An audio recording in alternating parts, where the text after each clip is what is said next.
And welcome to another episode of the Kids Ministry Collective podcast. My name's Tom Bump, and I'm your host. Thanks for joining me, my friends. I'm looking forward to this episode. I can't wait to talk about 5 things that you should do and 5 things that you should don't do. So, do's and don'ts for all ministry leaders. So, stay tuned as we dive into that this week on this episode of the Kid Ministry Collective podcast. Before we do, let me tell you about kidminplus.net. Have you been looking for a community where you can connect with other leaders, where you can receive training, mentoring, coaching, collaboration? If you're tired of being alone, if you're tired of feeling overwhelmed, if you're trying to figure out what do healthy leaders look like and do, what do healthy teams look like and do, what do healthy ministries look like and do, I want to invite you to come check out kidminplus.net.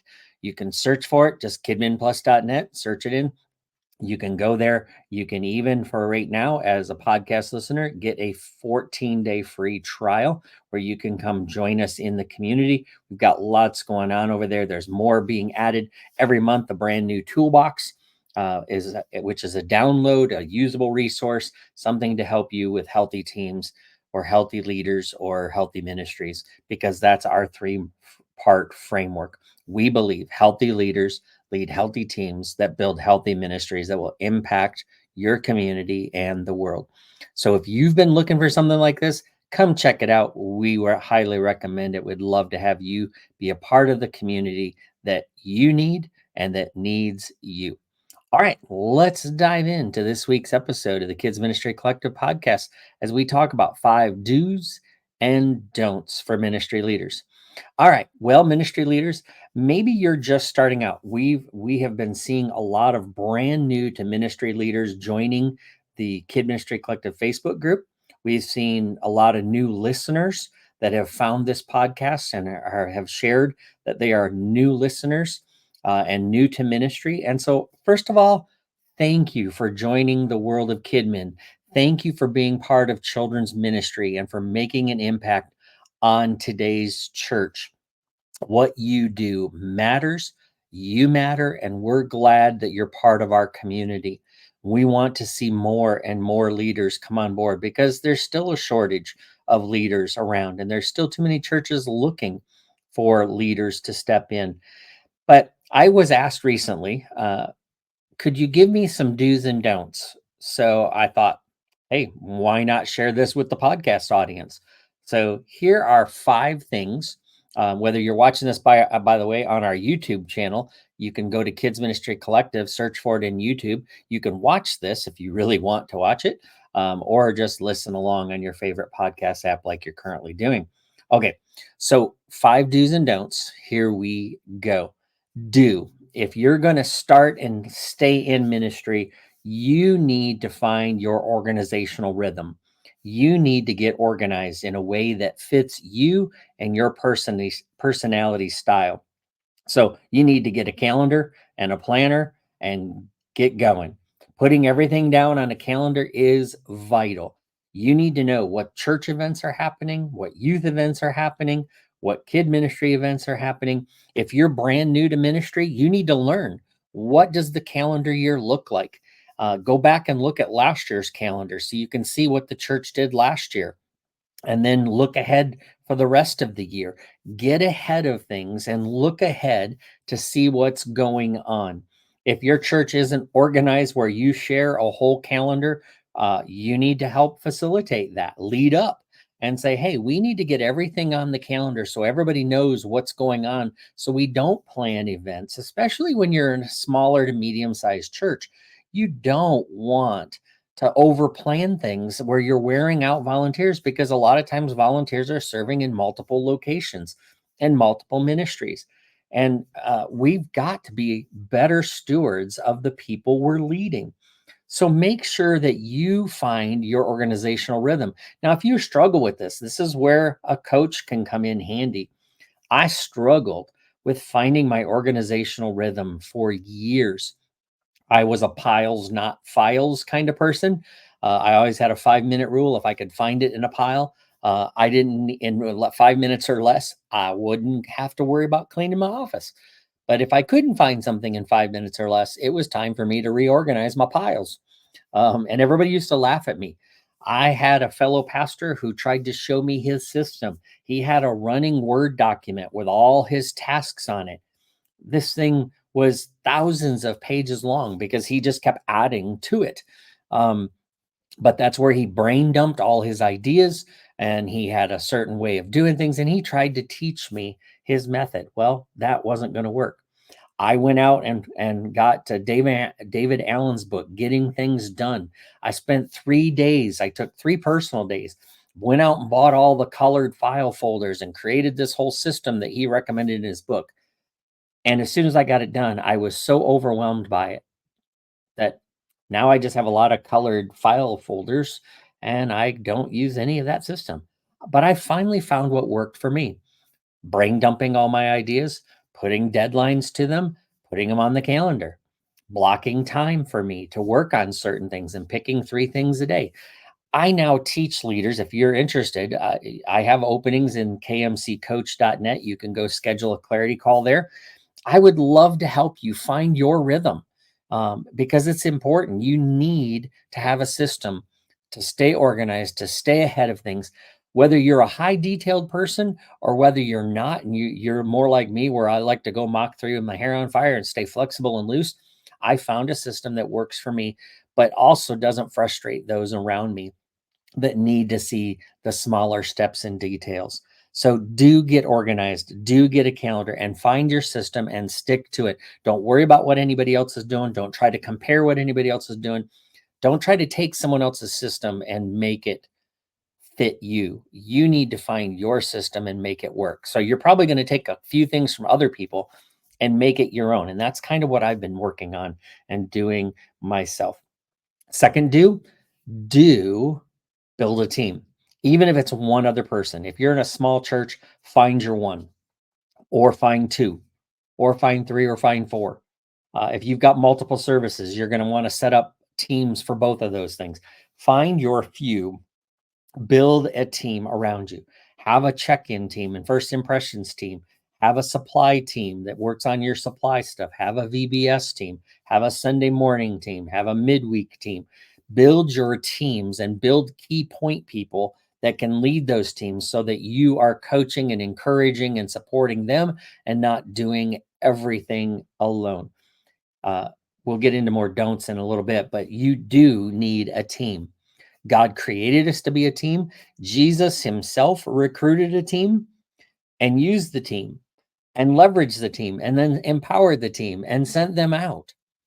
Um, and so we need to model ourselves. If we're going to be great leaders in the kingdom work, we need to do what the greatest leader in kingdom work ever did, and that was built a team. So Jesus started off with one, and then he built two and three and four, and then he really invested in three, and then he really poured into one. So I want to challenge you to build your teams. If you're not sure about this, one of the new things that's going to be coming out from Kid Ministry Collective is our Volunteer Hero Boot Camp. We've got a 4-week boot camp that we've offered recently. Probably by the time you're hearing this, it may or may not be too late for you to sign up for the one that's coming. We'll offer it again in the fall, but we're offering a summer class. But we're also going to be having this available on a downloadable basis that you can just purchase it and download it, watch it. It's not thousands of videos and thousands of pages to print off. I've seen other people's lead systems, volunteering systems, and recruitment systems and all those kind of things. And there's so much content in it that it overwhelms leaders. The system that we're teaching is very simple and very sustainable and very something that you can do on a consistent basis. But find your team that will help you and build it. Third, do start asking better questions and good questions. So many leaders don't know how to ask good questions, and you're missing so much wisdom and experience because you don't ask good questions. You're not prepared to ask good questions.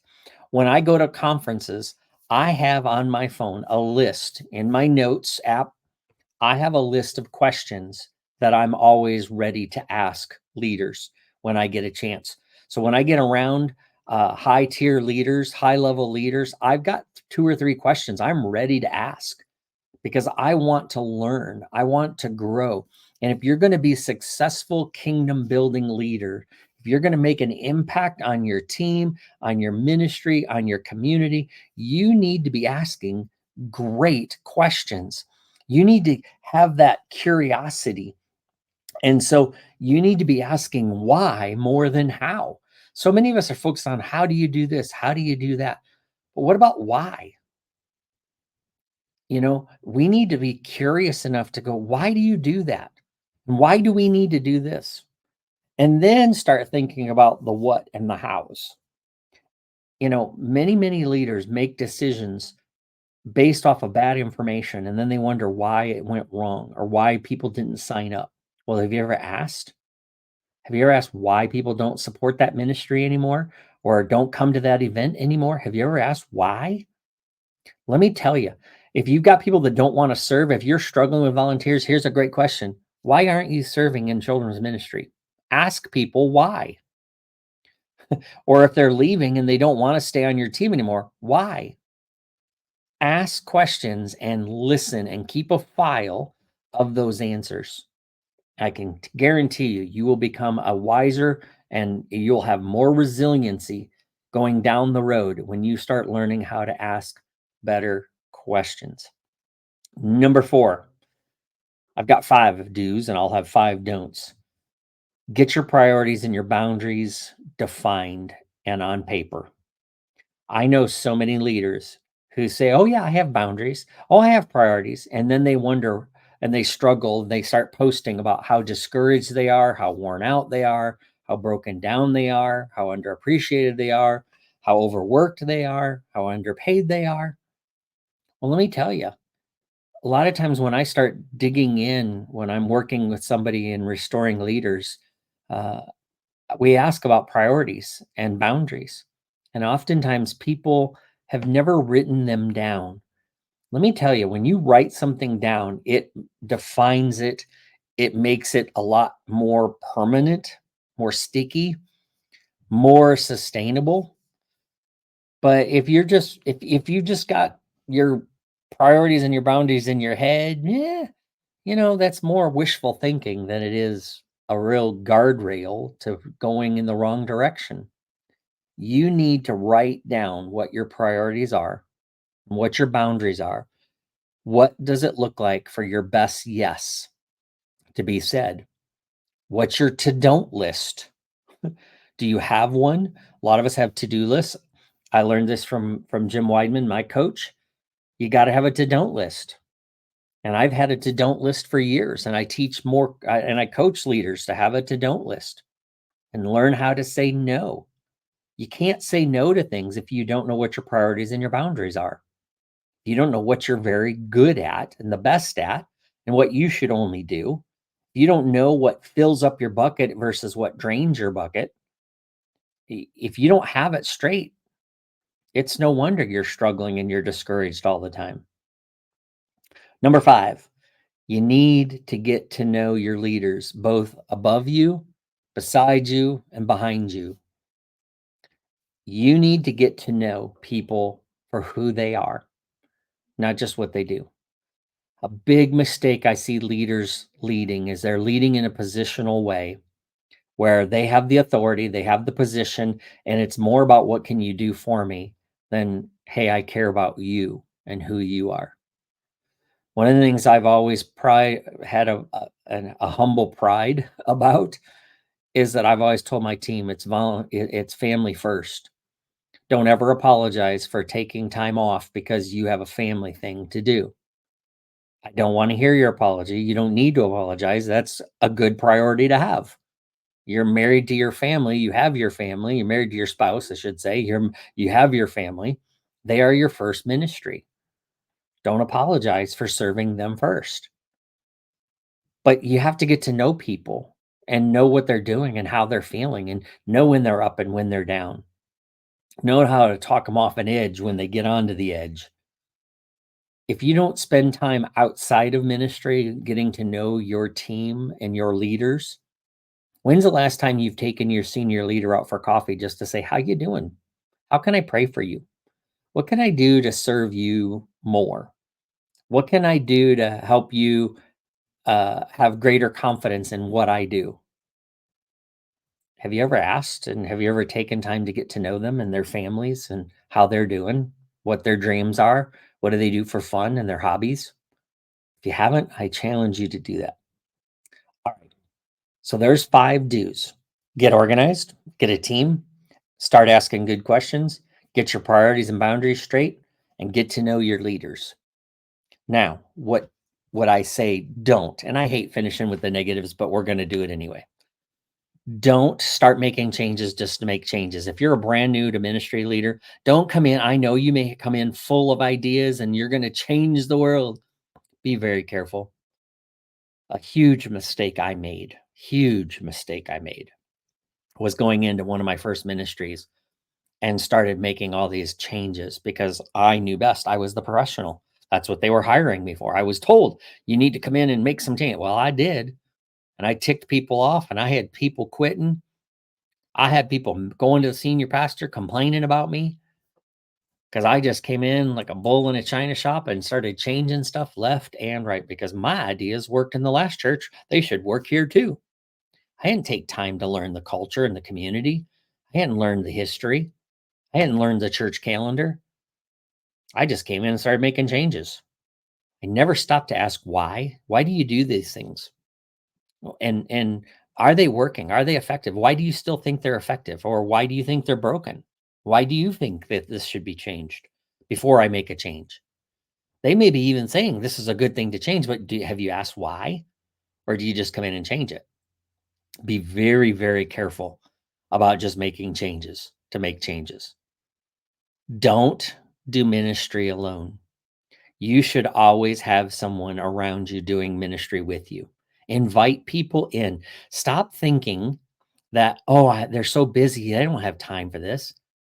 Well, no, they may not. But you know what? They also may be very gifted and talented, and they may know their boundaries and they may know their limits, and they can probably say yes or no faster or easier than you can.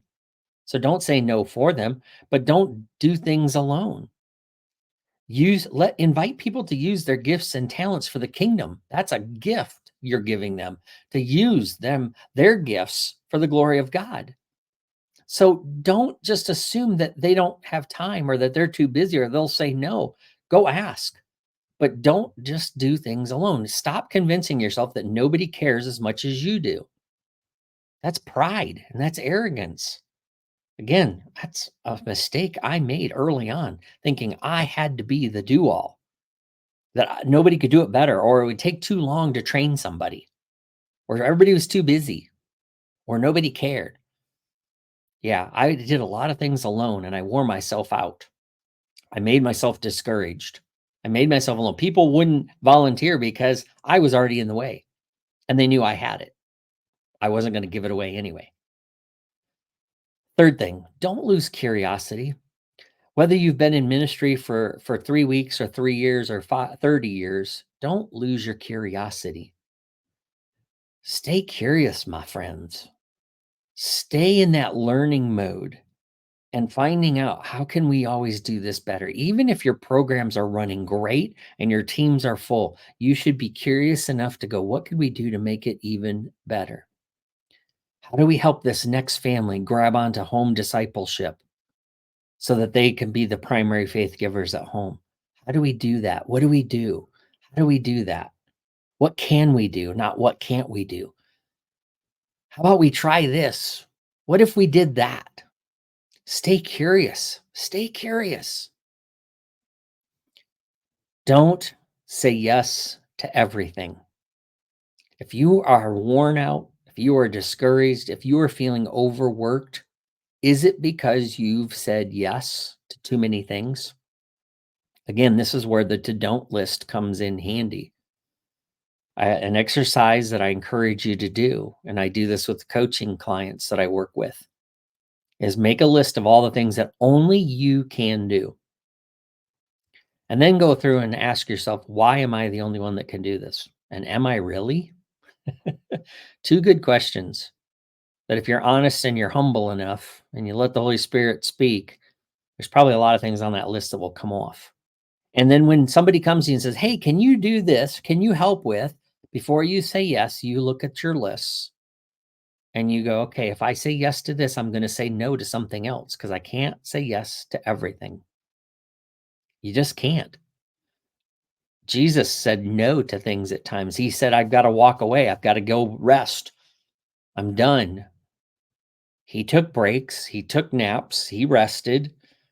He didn't say yes to everything. Don't believe me? Hey, he didn't say yes to running to Lazarus' aid when Lazarus was sick. He actually said, "No, got to wait for a while. Then I'll say yes." Last thing, don't build silos or convince yourself you're the only one who can do something, because there's probably somebody out there that can do it and do it better. Now, sometimes I've heard leaders say, "Well, if I give all this stuff away, then what am I doing? What are they paying me for?" Well, they're paying for you to manage, to lead, to equip, to empower, to encourage, to support. They're encouraging, they've hired you to equip the saints to do the work of the ministry, not to do all of the work of the ministry. And I don't care if you're in a small church or a super large church. Building a silo and thinking on creating the mentality that nobody cares, nobody wants to, creates a silo of a wall around you that it's hard to break down. So I want to challenge you today to be very careful about, don't build the silo. Don't think the youth ministry is in competition with you for volunteers, or the sound team or the coffee team or whatever. Start working together as a team. In fact, start a dialogue amongst team and make sure you have the right people in the right places. Maybe there's some student ministry people that need to be on the children's team, and there's some children's team that need to be on the student ministry team. Be willing to swap. Open up those doors on your walls of your silo, big enough that anybody can come in and go out, move around. Encourage that. Sometimes it's needed, and it brings new perspectives. Go serve in somebody else's ministry if you're going to ask them to come serve in yours. Help them out. Be willing to serve, but be willing to keep yourself open and available, and don't build into a mentality of "I'm all alone." The enemy wants to devour you when he gets you alone. Can I throw one more? I'm going to throw one more because when I'm recording this, we're into the summer of 2024, and I've seen already people, and I know they're making fun of it, but you got to be careful when we're constantly saying and advertising on social media how tired we are, how worn out we are, especially pre VBS or post VBS. And we start talking about, "Oh, I'm so tired." Remember that you're paid to lead this, that yes, ministry is hard. It's not supposed to be easy. But you have a team of people who are doing outside things. You have moms that are running their homes and taking their kids all over the place and then coming and serving in your Bible school. You have dads that are going to work from 9 to 5 or longer and coming to serve in your Bible school or your Sunday team or your midweek team or your camp. They're tired. They're worn out too. How do you think that makes them feel? Even if you're joking about it, what is that message, that underlying message send? Would you want to join a team that's constantly their leaders talking about how worn out and tired they are? Be very, very careful what you're advertising, both subtly and out loud. Even if you're joking, be very, very careful, because it sends an unwritten message, an unspoken message. So just be careful. Don't be the stumbling block to building an amazing ministry. All right. I'd love to hear your thoughts on this. So feel free to message me. tom@tombump.com, or in our Facebook group in the Kid Ministry Collective. If you're not part of it, let me know that you're a listener. I'd love to hear. If you've got thoughts, send them my way. I would love to know.